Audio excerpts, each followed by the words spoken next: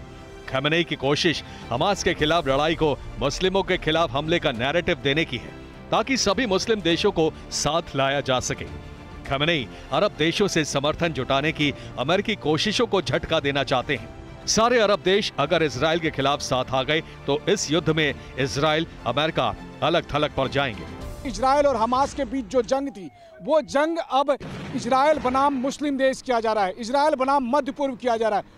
तो असली खतरा यही है जिसके बारे में इजराइल बात कर रहा है, क्योंकि इजराइल का कहना है कि अगर हमने अभी हमास को खत्म नहीं किया तो हमास के लोग फिर आएंगे, फिर आकर वो हर इजरायलियों का नरसंहार करेंगे। इसलिए हमें हमास को खत्म करना है। लेकिन वहीं दूसरी तरफ हमास के नरसंहार को आप कहें तो आंखें मूंद कर उसे इस रूप में दिखाने की कोशिश की जा रही है कि अब ये इजराइल बनाम मुस्लिम देशों की लड़ाई होने जा रही है। एक तरफ बाइडेन कल इजराइल पहुंच रहे हैं, वो जॉर्डन और मिस्र भी जा सकते हैं। बाइडेन वही रूट अपना रहे हैं जो ब्लिंकन ने अपने पहले दौरे में अपनाया था। अमेरिकी विदेश मंत्री ब्लिंकन पहले से ही अरब देशों से हमास के खिलाफ समर्थन जुटाने के लिए नॉन स्टॉप दौरे कर रहे हैं, बल्कि उनके इन दौरों के पीछे एक और स्ट्रैटेजी है, और वो स्ट्रैटेजी है कैसे ही हॉस्टेजेस को छुड़ाया जा सके, क्योंकि उसमें अमेरिकन हॉस्टेजेस भी हैं।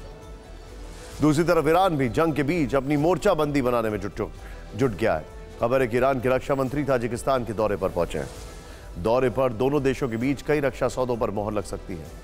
यह ईरान की मुस्लिम देशों को एकजुट करने की तैयारी है, जैसा कि हमने अपनी रिपोर्ट में आपको बताया। खमेनेई के बयान के पीछे भी ईरान का यही दाव है। खमनेई के साथ ईरान के विदेश मंत्री भी 24 घंटों में 2 बार इजरायल को धमकी देकर अपने जंगी इरादे जाहिर कर चुके हैं।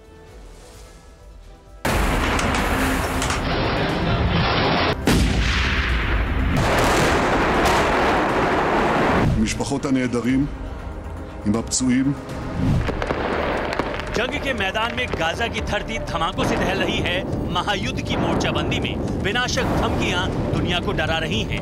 गाजा के ग्राउंड ऑपरेशन और महायुद्ध के बीच सिर्फ इन धमकियों के अमल में आने का फासला है।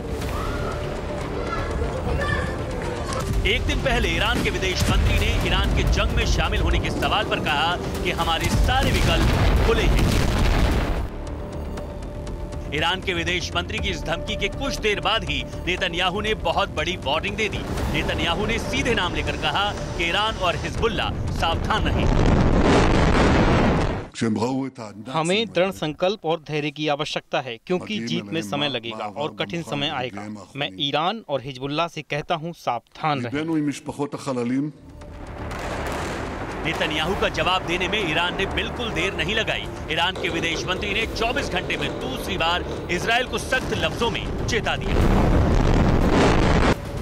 धमाकों के साथ तेज हो रही धमकियों से आशंका बढ़ रही है कि अब बयानों के पीछे महायुद्ध का बवंडर है। इस सब के बीच फॉक्स न्यूज के हवाले से एक बहुत बड़ी खबर सामने आ रही है। बाइडेन प्रशासन ईरान को बैलिस्टिक मिसाइल कार्यक्रम पर संयुक्त राष्ट्र के प्रतिबंधों को समाप्त करने की अनुमति देने के लिए तैयार हो गया है। ईरान पर संयुक्त राष्ट्र के कुछ प्रतिबंध कल खत्म होने जा रहे हैं। इसका मतलब आप जानते हैं क्या होगा।